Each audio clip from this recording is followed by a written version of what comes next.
Assalamualaikum warahmatullahi wabarakatuh. Perkenalkan, nama saya Lile Sedamayanti, NIM 2321212229, kelas HKI 2F. Di sini saya akan menjelaskan uh, materi dari mata kuliah pengantar usul fikih yang bertema Sadu Zariyah dengan dosen pengampu Bapak Dr. Muhammad Nasiruddin, MA, MAG. Pengertian Sadu Zariyah yaitu terdiri dari dua kata. Yang pertama, saddu artinya menutup, menghalangi, dan azariyah sendiri mempunyai arti jalan atau wasilah yang mempunyai perantara mediator. Pengertian saddu secara bahasa azariyah yaitu al-wasilatu allati yatawassalu biha ila syai'i, sesuatu yang menyampaikan pada sesuatu.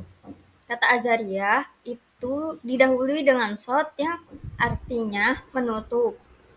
Maksudnya menutup jalan terjadinya kerusakan.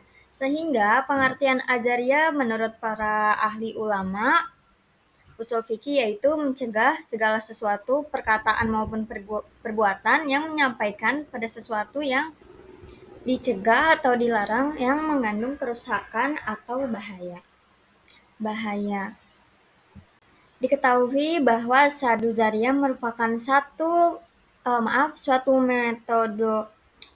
metode penggalian hukum Islam dengan mencegah, melarang, menutup jalan atau wasilah suatu pekerjaan yang awalnya dibolehkan karena dapat menimbulkan sesuatu yang menyebabkan terjadinya kerusakan atau sesuatu yang dilarang.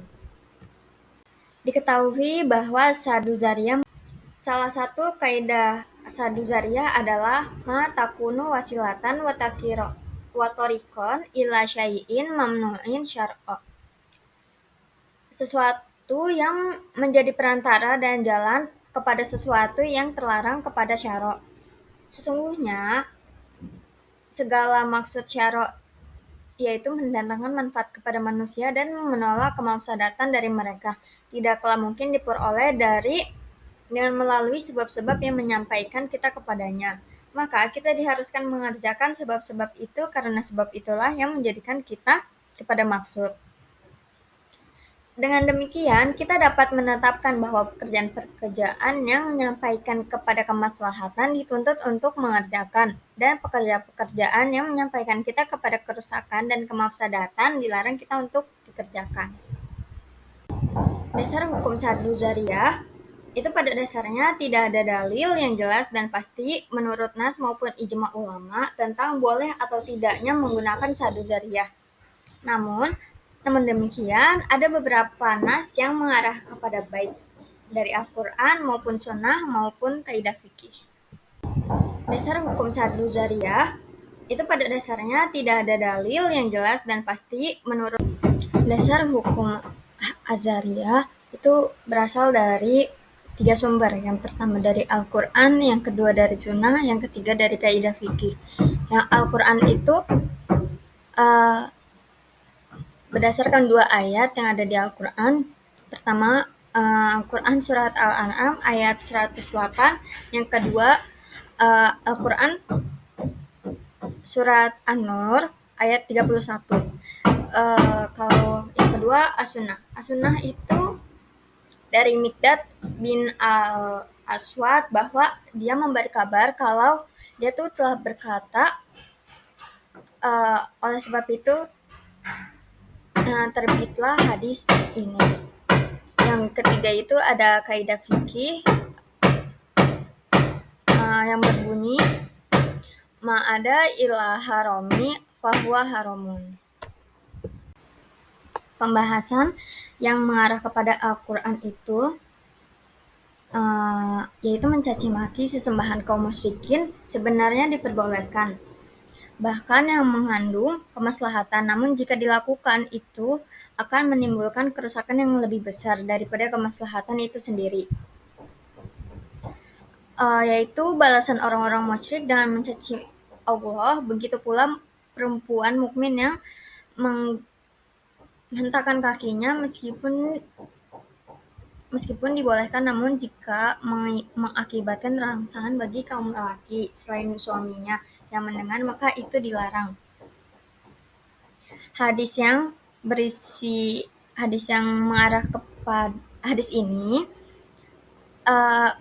berisi larangan membunuh orang kafir setelah mengucapkan kalimat tauhid la ilaha illallah Muhammad Rasulullah.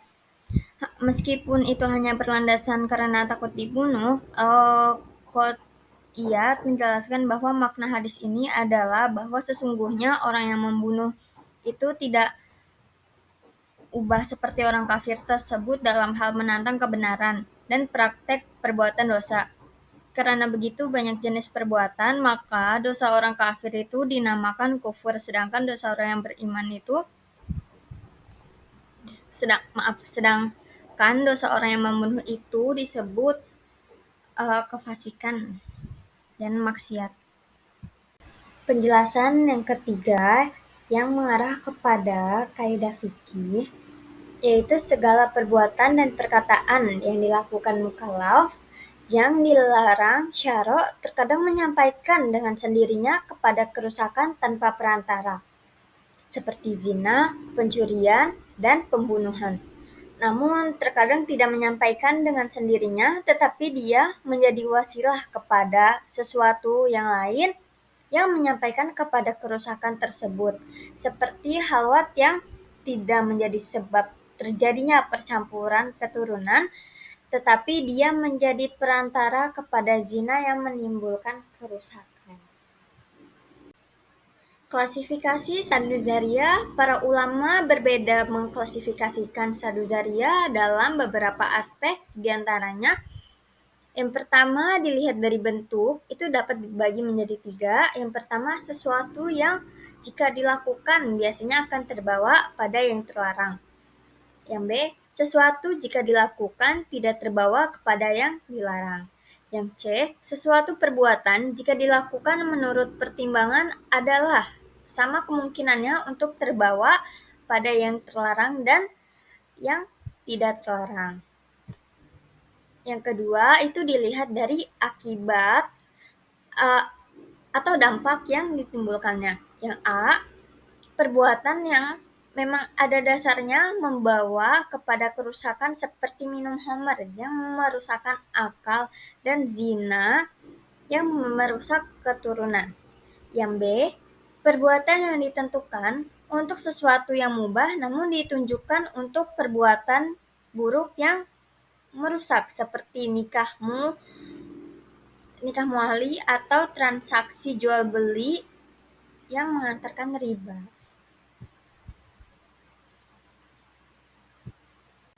C, perbuatan yang semulanya ditentukan untuk yang mubah tidak ditujukan kepada untuk kerusakan, namun biasanya sampai juga kepada kerusakan yang mana kerusakan itu menjadi lebih besar dan kebaikannya seperti mencaci sembahan agama lain.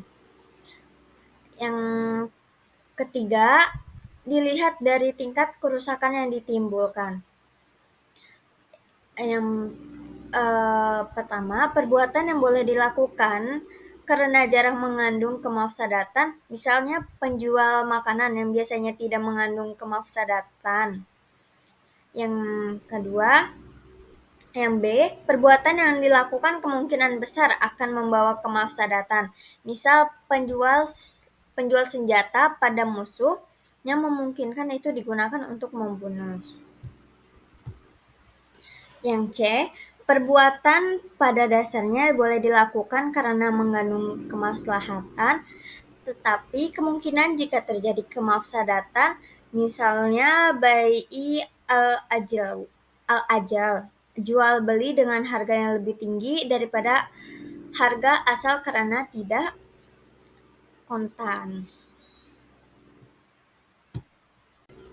Kedudukan sadu zariyah dalam hukum Islam, yaitu menurut jumhur ulama menetapkan faktor manfaat dan mafsadat sebagai pertimbangan dalam menetapkan hukum.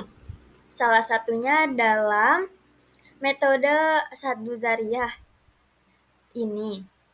Dasar pegangan jumhur ulama menggunakan metode ini adalah kehati-hatian dalam beramal ketika menghadapi perbenturan antara maslahatan dan mafsadatan.